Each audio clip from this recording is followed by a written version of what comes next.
첫 번째는 혈전 제거술의 혁신입니다. 두 번째는 치료 가능 시간의 확장입니다. 세 번째는 인공지능 영상 진단입니다. 네 번째는 구급차 단계에서 시작되는 진단입니다. 다섯 번째는 재생의학의 등장입니다. 여섯 번째는 뇌기계 인터페이스 기술입니다. 일곱 번째는 초개인화 재활입니다. 첫 번째 혈전 제거술의 혁신입니다. 뇌졸중 치료에서 가장 극적인 변화를 만든 기술이 바로 혈전 제거술입니다. 이 치료는 막힌 뇌혈관 안으로 아주 가는 기구를 넣어 혈전을 직접 꺼내는 방법입니다.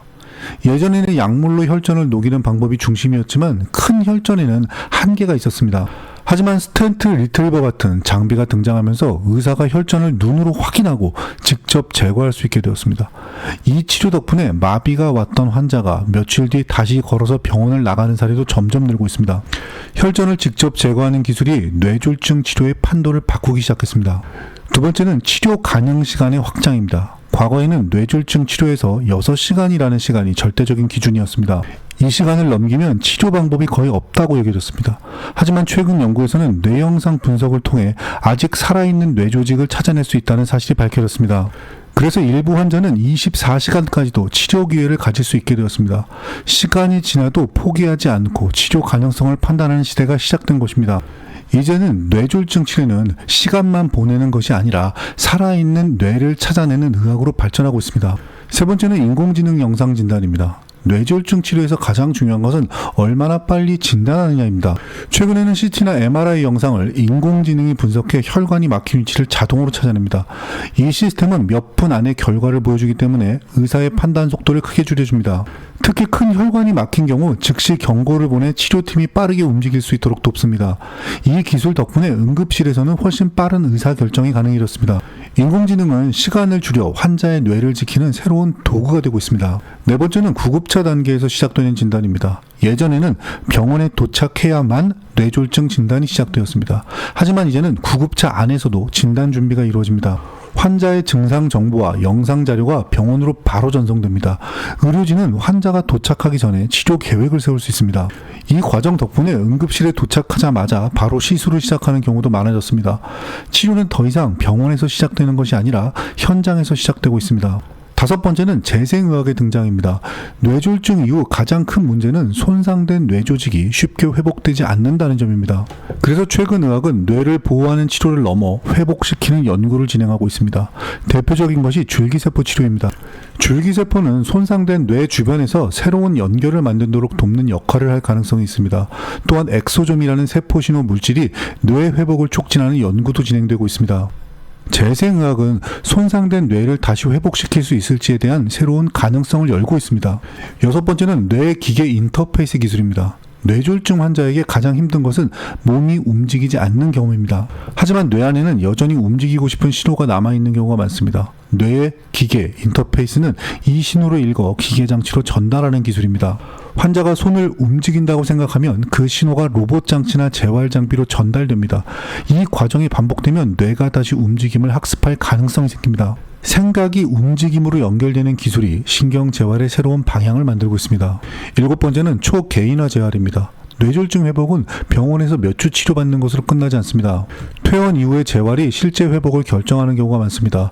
최근에는 VR 재활 프로그램과 웨어러블 센서를 활용한 가정 재활이 등장하고 있습니다. 이 장치들은 환자의 움직임을 기록하고 훈련 강도를 개인별로 조절합니다. 재활 과정이 게임처럼 설계되어 환자가 꾸준히 참여하도록 돕는 방식도 늘고 있습니다. 재활은 병원에서 끝나는 치료가 아니라 일상 속에서 계속되는 회복 과정이 되고 있습니다. 앞으로 뇌졸중 치료의 비용은 단순히 늘어난다거나 줄어든다고 한마디로 말하기는 어렵습니다. 다만 흐름을 보면 초기 치료 비용은 높아질 가능성이 있고 전체 사회적 비용은 줄어들 가능성이 크다고 보는 것이 가장 현실적인 전망입니다. 먼저 초기 치료 비용은 앞으로 조금 더 올라갈 가능성이 있습니다. 이유는 뇌졸중 치료가 점점 더 정밀한 기술 중심으로 바뀌고 있기 때문입니다. 혈전 제거술 같은 시술은 이미 고도의 장비와 숙련된 의료진이 필요합니다. 여기에 인공지능 영상 분석, 고해상도 CT와 MRI, 하이브리드 수술실 같은 첨단 기술이 더해지면 병원이 투자해야 할 장비와 인프라가 늘어나게 됩니다.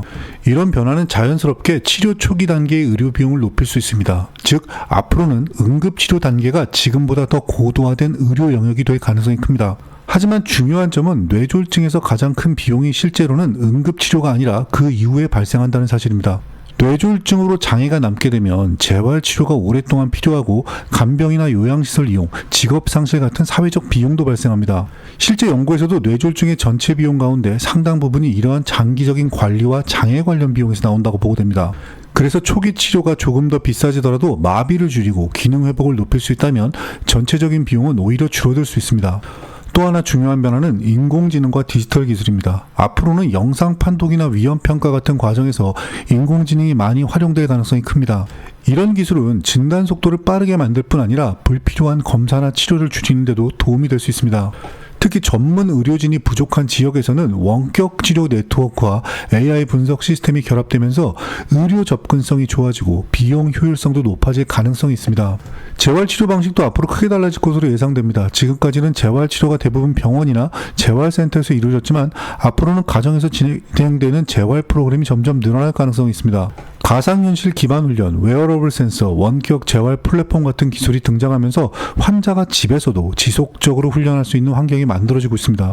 이런 변화는 입원 기간을 줄이고 병원 방문 횟수를 줄이는 효과를 가져올 수 있기 때문에 장기적으로는 비용 구조를 바꿀 수 있습니다.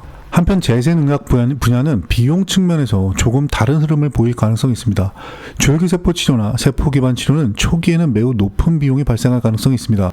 새로운 치료 기법은 개발과 생산 과정이 복잡하기 때문입니다. 그러나 만약 이러한 치료가 실제로 신경기능 회복을 크게 향상시키는 효과를 보인다면 재활 기간이 줄어들고 장애 정도가 낮아질 수 있습니다.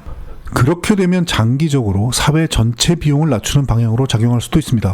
결국 뇌졸중 치료 비용의 미래를 한 문장으로 정리하면 이렇습니다. 초기 치료는 더 정밀해지면서 비용이 올라갈 수 있지만 장애를 줄이게 되면 전체적인 사회 비용은 오히려 감소할 가능성이 큽니다. 그래서 많은 의료 전문가들은 뇌졸중 치료 기술의 발전을 단순한 의료 지출 증가로 보기보다 장기적인 비용을 줄이는 투자로 보는 경우가 많습니다.